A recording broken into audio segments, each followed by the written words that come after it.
Hi, this is Osman. I am an energy healer on a master level and specializing in critical care recovery and terminal illnesses, as well as an advanced level yoga and meditation teacher. Be sure to visit my website, yogawellness786.com, for more information and contact. And please remember, our therapies are all natural based and not a replacement for medical treatment. If you have a medical condition, be sure to consult with a qualified and licensed medical practitioner in your locality. I want to discuss the subject on death and dying. What actually happens during death and dying, and my opinion from a yoga sciences point of view, as well as my research, analysis, and experience. So, as I'm specializing, with critical care and terminal illnesses, I'm surrounded by many people on an ongoing basis that are passing away, and these are my field of study, expertise, and my field of work. And of course, we are confronted with death on a regular basis. However, it has been a subject of interest and deep research over the decades. There seem to be so many controversial discussions on the subject matter, and it was very difficult for me to find a conclusive and clear-cut answer that seemed to satisfy my mind from a pragmatic and a scientific viewpoint. From a faith viewpoint, from a religious perspective, of course, we have also not too much detail, but there are certain aspects that are spoken, basic aspects. They don't go too much into detail. What happens.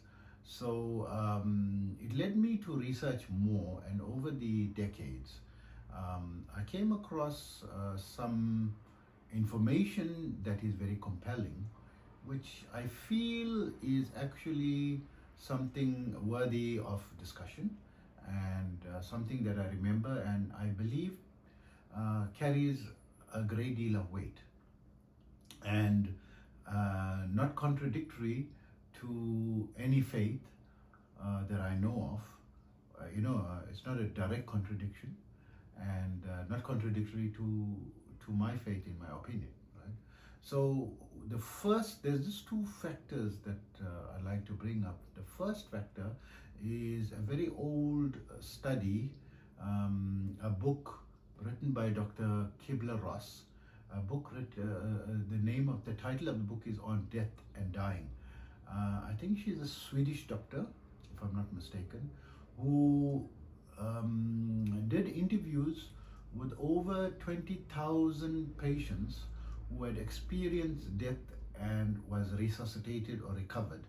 And she wrote down their accounts, and she found a common thread amongst all of them, and she published them, and she even written the book. Of course, you can go on Amazon and search for Dr. Kubler-Ross, the title of the book, On Death and Dying, and you will be able to understand a little bit deeper on the subject matter, right?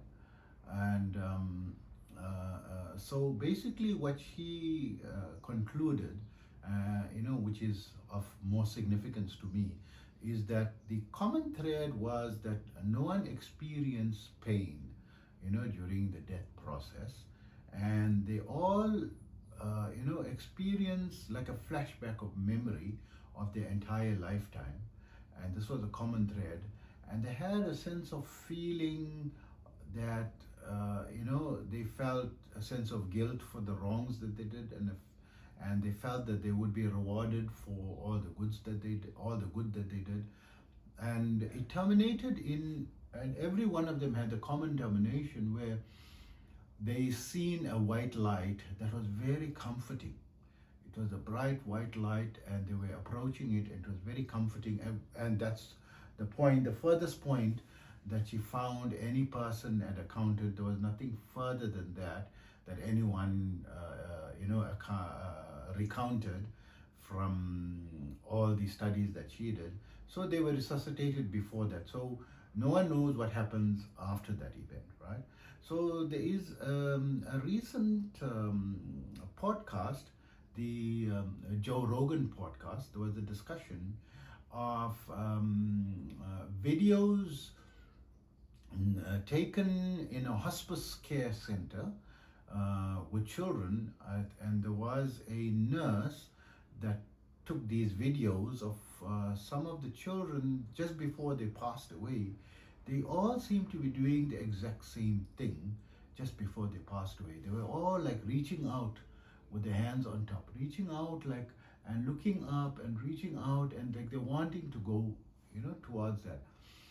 So from accounts of some of the people, they said they saw or imagined that they saw people who had passed away from the family, close loved ones, and potentially when they were reaching out, it seemed they were reaching out to something, and it, in my estimation and my analysis and my opinion, what I can theorize what they were seeing is they were more potentially seeing the white light and reaching towards it, because this would then make sense and tie in with the scientific research and studies of Dr. Kubler-Ross, and it makes sense that one would want to reach out if something is very comforting, and it's as though you're going back to the source. So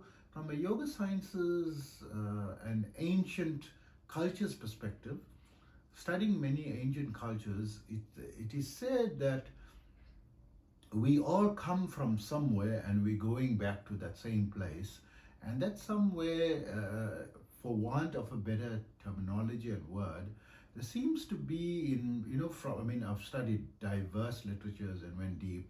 I'm just getting my take, my conclusion, what I feel, makes more sense to me from all the diverse information that I had read, right?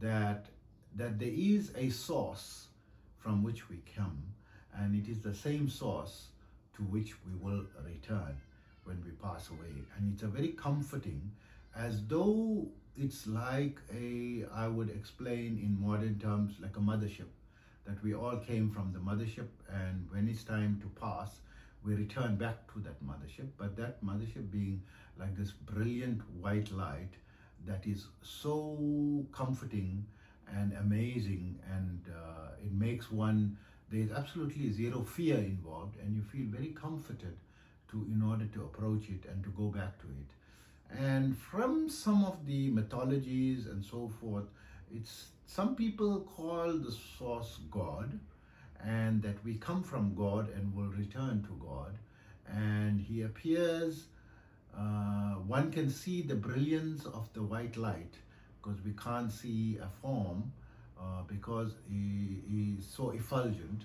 And maybe there is a form, and from all the studies, that is also possible, or that it's something that you're reaching out to. But there is a study of Valalar, Saint Valalar from South India, or commonly termed as Ramalinga Swamigal, who made some statements that cooperates with the Abrahamic religions, strangely, but it is something contrary, or not something mentioned in the Hindu system, right? So he belonged to the Saivite section of Hinduism. So when we say Hinduism, we're meaning all the religions that are in below the Hindus Valley area, south of the Hindus Valley area. So it is a geographical location, not a particular religion, right? Because there's all kinds of diverse religions in that area, including Christianity, right? It is part of the Hindu region, right? Or commonly called Hind or India, right? So his theory, which when I first came across it, was surprised because he says that there will be a day of judgment. So among all the Hindu or Vedanta scripts, there is no mention of a day of judgment, nor in any of the other ancient Saivite literatures.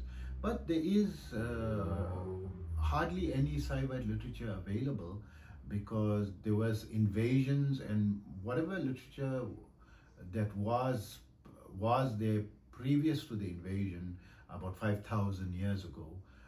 They claimed there was an invasion by the Aryans. It was the ruling class. After the invasion, the Aryans ruled, and they traveled throughout all locations and burnt any literatures, and only put forward their own literatures. Right? That's the theory behind, or the claim behind these people. So I never find any specific literature to that, and nor do I know him having any exposure to Christianity or Christian religions.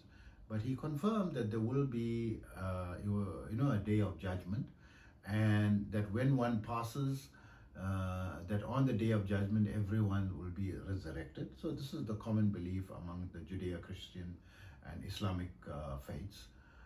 And that he also mentioned that one should worship God as light, right?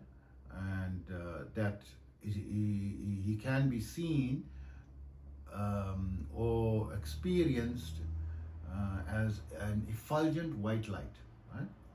So this tend to make sense and tie in together. It's my own theories that I'm tying all this together, right? But Dr. Kubler-Ross's finding, this is scientific, because, and accepted amongst the scientific community, and it was taught to us in medical university when during the time when I was in medical school, right?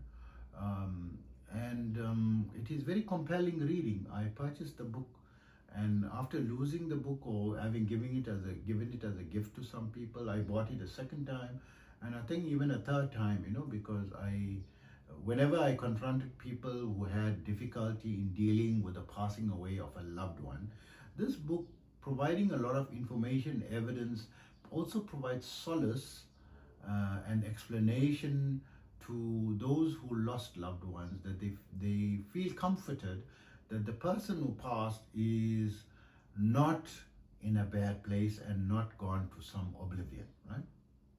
That they are in a good place, and that they are actually, comforted, right? In a very comforting situation.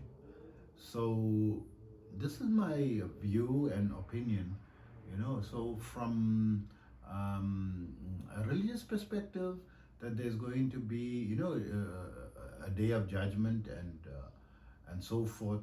So this is faith, right?